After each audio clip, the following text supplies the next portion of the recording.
guys, welcome back to the channel. So today we're going to be changing out the rear brakes on my 2015 Tesla Model S. This is the 85D, so it's the all-wheel drive, but that really doesn't matter. Rear brakes are rear brakes. So first thing we want to do is make sure to jack this thing up. Now my jack that I have is a low profile jack, and it's also flat here. As you can see, some are more cupped, like kind of like that. It cupped, so it kind of is concave down up in there. But this one is nice and flat, so it makes this real perfect. This swivels. Your jacking point is going to be roughly around here. You feel underneath, you actually feel the rubber pad, and you'll feel two holes in there too as well. You want to be able to put it right up on that and use that as your jacking point. They make these discs, these round discs that are about like a hockey puck, and some of them can be rectangle too, but it will go up in there to give you that lifting point too as well. That's recommended. I'm confident in doing this. I've done it many times so far already in using this method because I have a nice flat padded one here already, so I don't really need that. But for you guys, I recommend just go ahead and get that for that added security, because you don't want to try to jack up your car on the battery that's underneath. Okay, you want to make sure to do it at the correct lifting points. So bringing the jack under now.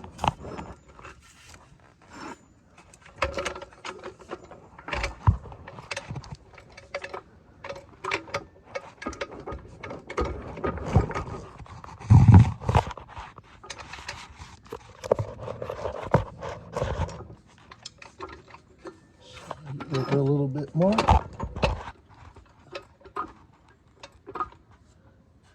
I'll make sure the flat edge isn't past this little lip down here.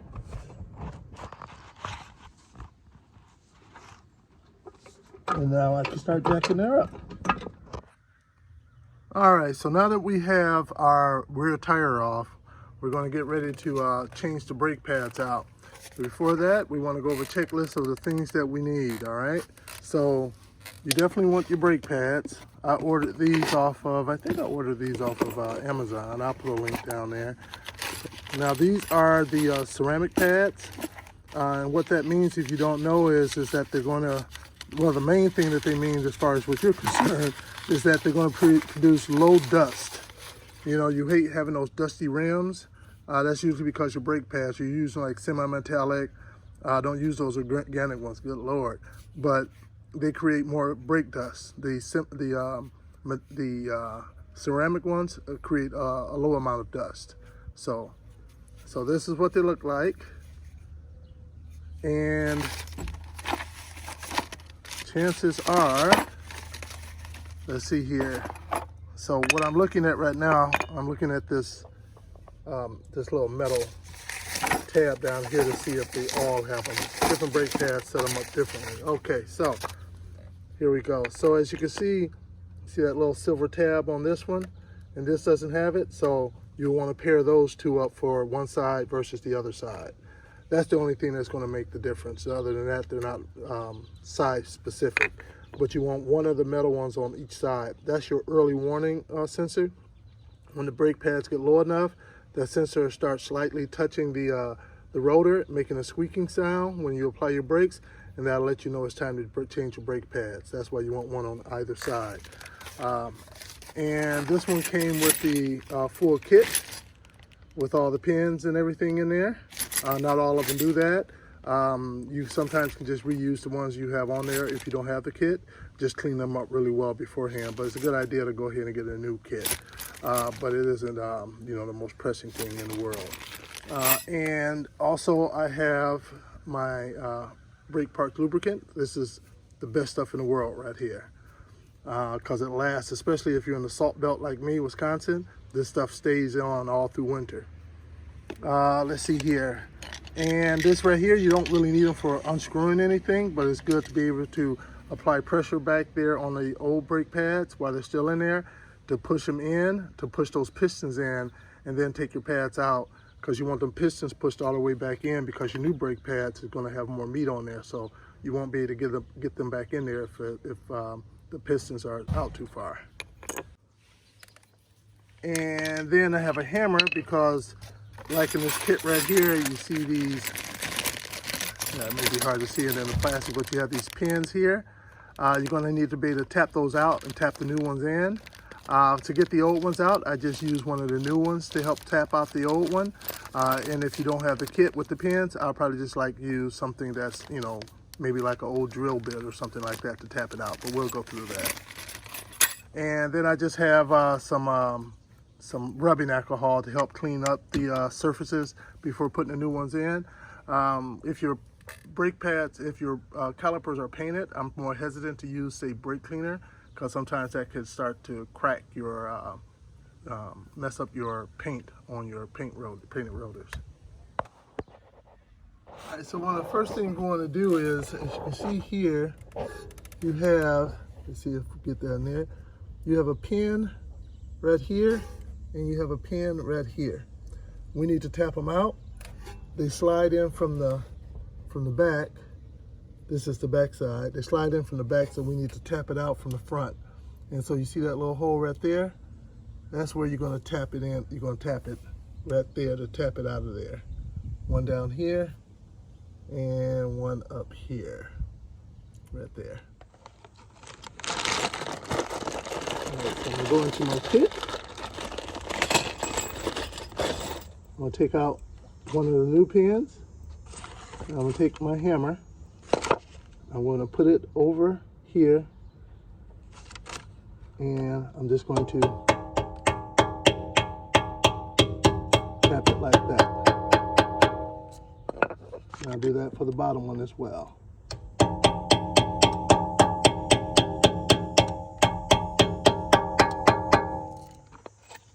All right, so these right here ones are a bit thick.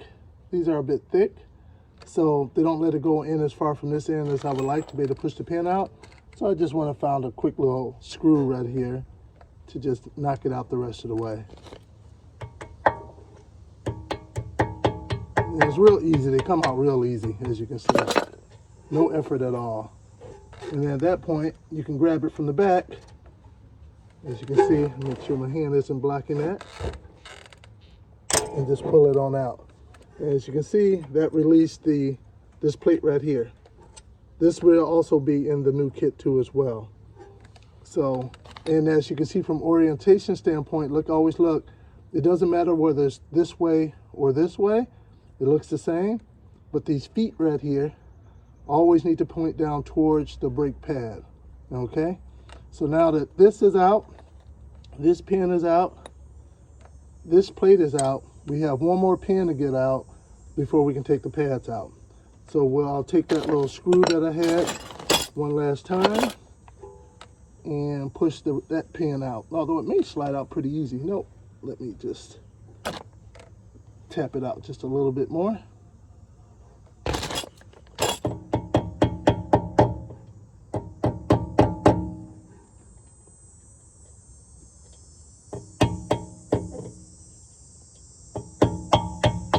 There we go. That should be enough. And that's the last pin. So 2 pins in this little plate. That's it. At that point, we have access to the pads right here. In order to get that out, you need to compress. So there's these are four pots, or also called 4 pistons, meaning there's 2 pistons on this side and 2 pistons on that side that presses together against the back of your pad to push that pad against the rotors. So those pistons on each side pushes the pads against the rotors, all right? So essentially what you want to do is get your flathead screwdriver in there, push in there to actually be able to, so the rotor is against here, you're going to use that as leverage, and you're going to push this back, and when you start pushing this back, it's going to push on those 2 pistons back here to push them back into the caliper. And that will make it easier to take this out, and what it'll also do is give you more room to put your new thicker pads in.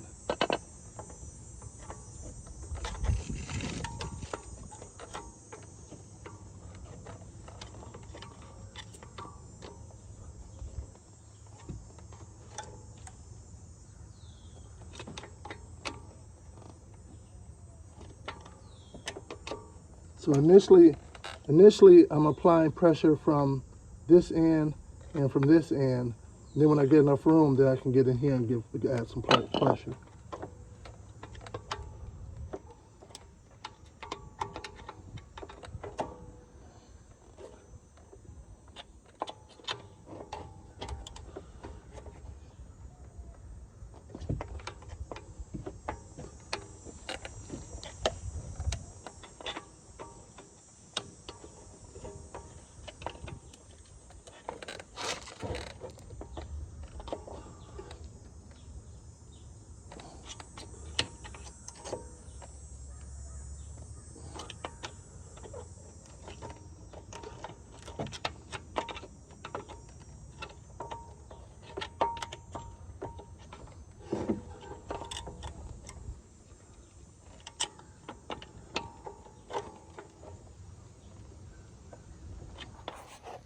All right, as you can see your pads from this end here, so you can actually take it and apply pressure and push them out from that end through here.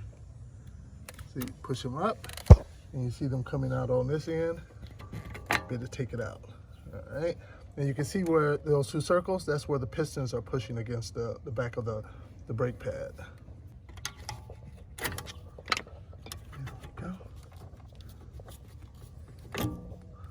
There's the next one out. All right, so you can see you still have a decent amount of pad on here, and these are original pads, so they've never been changed. So this is with about 180,000 miles on these pads, which is pretty good. But I'm changing them out mainly just to go ahead and switch over to these right here, which will be less dust, and also too, it's good to go in here and just take all these out and clean them up once a year, re-grease them, clean this up once a year, clean all of that up out of there once a year, just clean it all up and put it back in. And it's good to be able to push those pistons back in too, because they don't get a lot of work with this regenerative braking that we have. So it's good to go ahead and use the opportunity to push those pistons back in so they can push their way back out, because that's giving a little lubrication on them as they going out and back, going in and back out. Especially if you're in the rust belt like I am, Wisconsin, you get a lot of rust down here, so you want to do this yearly, going in to clean these parts up. If you're like Arizona or one of the non-rust belt states, you probably can get by doing it, say, you know, every couple of years, but I would suggest every year. From a cleaning perspective, you want to, of course, get all the brake dust from around here. And your brakes glide going down here and up top up here. So it's good to take like a flathead or one of those like metal brush kind of brush toothbrushes and get up in here and clean out where it's going to be gliding at. Get all that old brake dust and you know, oil or whatever may have built up in there. Clean all that out of there on both of those. That way those brakes can glide and slide as they need to.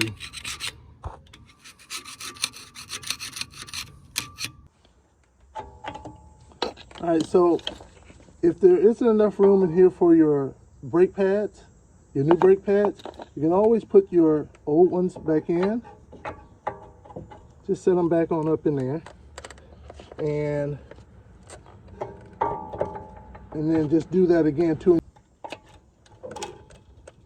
So you can just go back up in there and get a little leverage in there and apply a little pressure to push them in the rest of the way.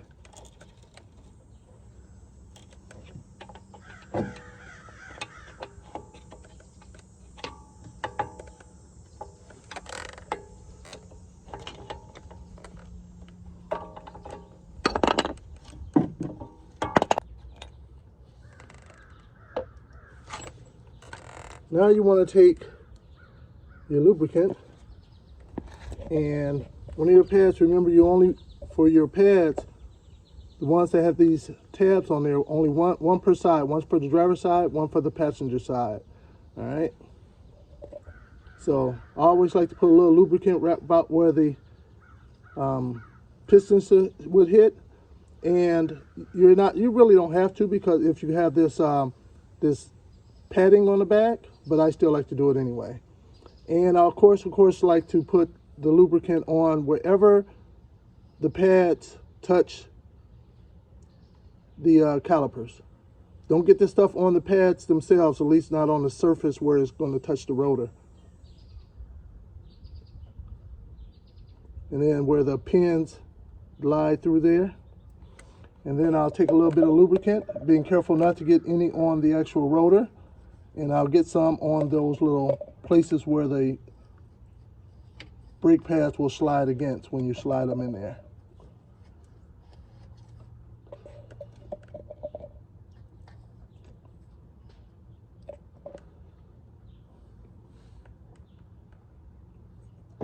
Then there we go. See how easy that slides in and out now? Now we'll do the other side. And this one will be without that little silver metal clip. Putting lubricant in the same spots.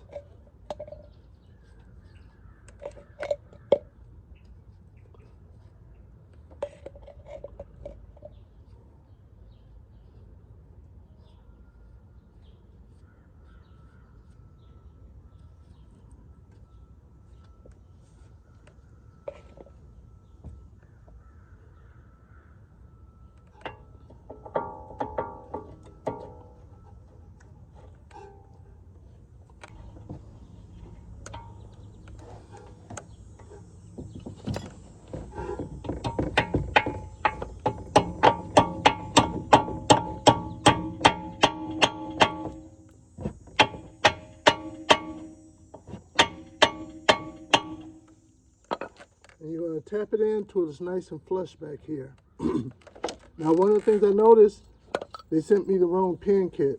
If you can see the new pins versus my, well, where's one of the old ones? Here's one of the old ones. There's the original one right here. You see that little tip on the end? Now look at this one. It's thicker, made a bit different. So they sent me the wrong pin kit. So I'm reusing my old pins. Like I said earlier, not a big major. A nice to change, but it's, you know, unless they are really, really rusted up, you can still use them. And these are not rusted up. So I'm just cleaning them up and throwing some lubricant on them. But now that I have one in there, I'll take the plate, and I'm taking a look at their plate versus my plate. You can see their plate doesn't kind of barely even makes it over there. They sent the wrong plate too, so I'm reusing my old plates, just so you know. So I'm just going to clean up the feet and the glide surfaces where the pins run against. I'm cleaning all of that up and putting some new lubricant on them.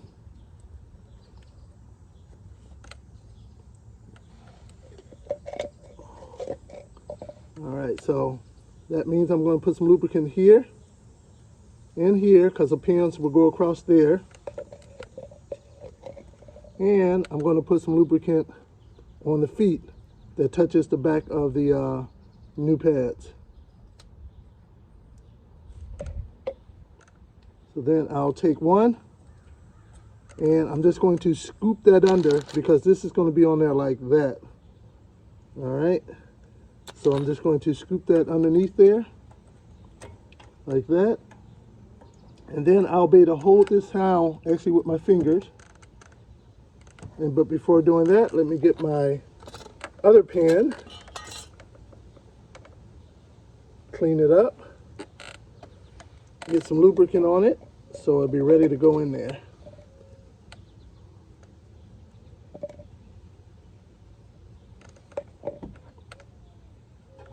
And then I'll hold this down and then feed this in through the back.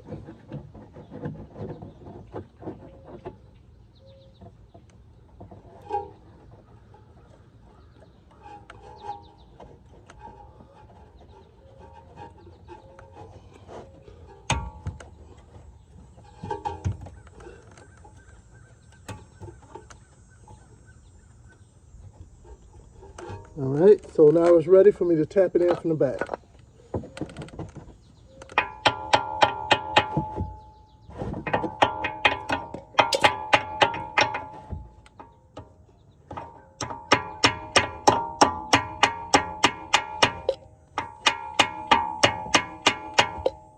And you want to just do it till it's flush. And you'll be able to start seeing the pin out coming out through this side. There we go. I think both are nice and flush now. At that point, now we can just clean up our rotors.